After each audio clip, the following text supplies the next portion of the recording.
5वें अध्याय के आरंभ में अर्जुन ने पूछा कि सांख्य योग और योग इन दोनों में श्रेष्ठ कौन सा है।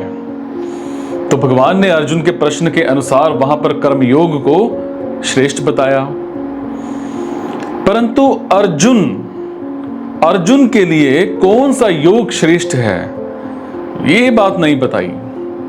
और उसके बाद सांख्य योग और कर्म योग की साधना कैसे चलती है इसका विवेचन करके 6ठे अध्याय के आरंभ में कर्म योग की विशेष महिमा कही। जो तत्व, जो समता कर्म योग से प्राप्त होता है वही तत्व ध्यान योग से भी प्राप्त होता है। अब इस बात को लेकर ध्यान योग का वर्णन किया और ध्यान योग में मन की चंचलता बाधक होती है। इस बात को लेकर अर्जुन ने मन के विषय में प्रश्न किया और इसका उत्तर भगवान ने संक्षेप से दे दिया।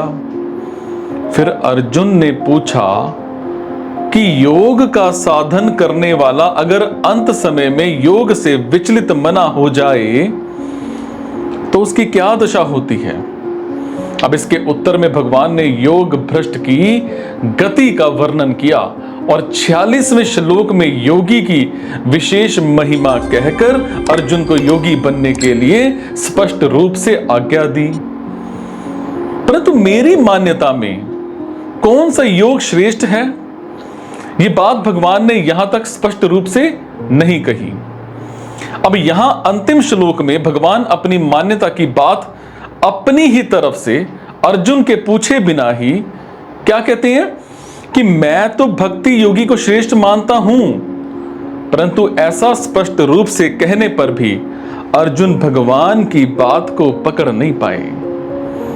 इसलिए अर्जुन आगे 12वें अध्याय के आरंभ में फिर से प्रश्न करेंगे कि आपकी भक्ति करने वाले और अविनाशी निराकार की उपासना करने वालों में श्रेष्ठ कौन सा है।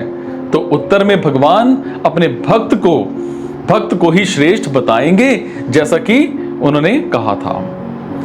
अब देखो, कर्म योगी, ज्ञान योगी सभी युक्त हैं, अर्थात सभी संसार से विमुख हैं और समता चेतन तत्व के सम्मुख है। उनमें भी भक्ति योगी को सर्वश्रेष्ठ बताने का मतलब है कि ये जीव परमात्मा का अंश है, पर संसार के साथ अपना संबंध मानकर ये बंध गया है। जब ये संसार शरीर के साथ माने हुए संबंध को छोड़ देता है तब ये स्वाधीन और सुखी हो जाता है और इस स्वाधीनता का भी एक भोग होता है। हालांकि इस स्वाधीनता में पदार्थों, व्यक्तियों, क्रियाओं, परिस्थितियों आदि की कोई पराधीनता नहीं रहती।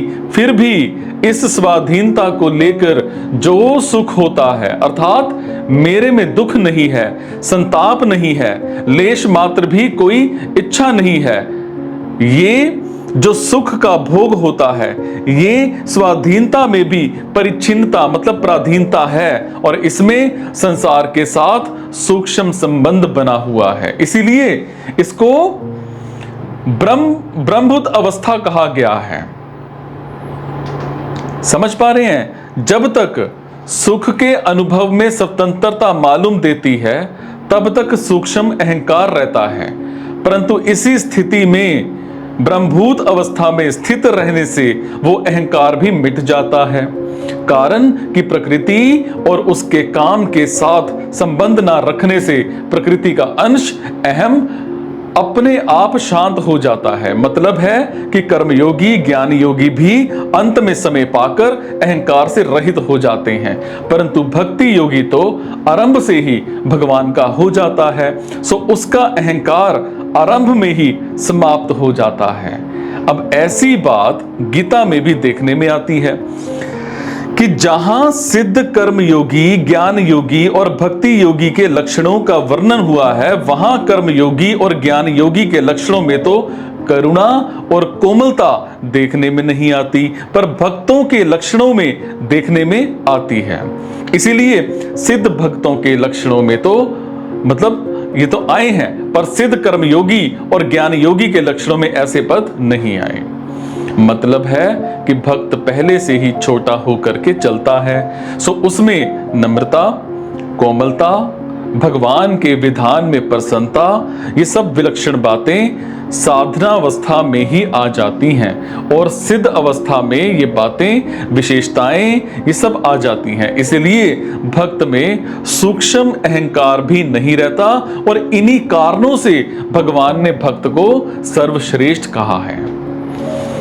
शांति, स्वाधीनता आदि का रस चिन्मय होते हुए भी अखंड है, परंतु भक्ति रस चिन्मय होते हुए भी प्रतिक्षण विद्यमान है, अर्थात वो नित्य नवीन रूप से बढ़ता ही रहता है, कभी घटता नहीं, मिटता नहीं और पूरा होता नहीं। ऐसे रस की, प्रेमानंद की भूख भगवान को भी है।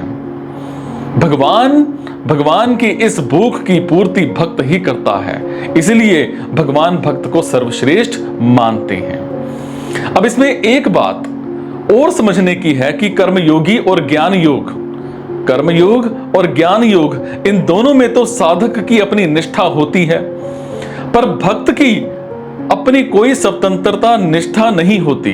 भक्त तो सर्वथा भगवान के ही आश्रित रहता है, भगवान पर ही निर्भर रहता है, भगवान की प्रसन्नता में ही प्रसन्न रहता है। उसको अपने उद्धार की भी चिंता नहीं होती, हमारा क्या होगा, इधर उसका ध्यान ही नहीं जाता। ऐसे भगवनिष्ठ भक्त का सारा भार, सारी देखभाल भगवान पर ही आती है। मनुष्य की स्थिति वही होती है जहां उसके मन, बुद्धि होते हैं। भक्त का मन भगवान में लगा है और उसकी बुद्धि जो है वो भगवान में लगी है। सो भगवान में गाढ़ आत्मीयता होने से ऐसा भक्त भगवान में ही स्थित है।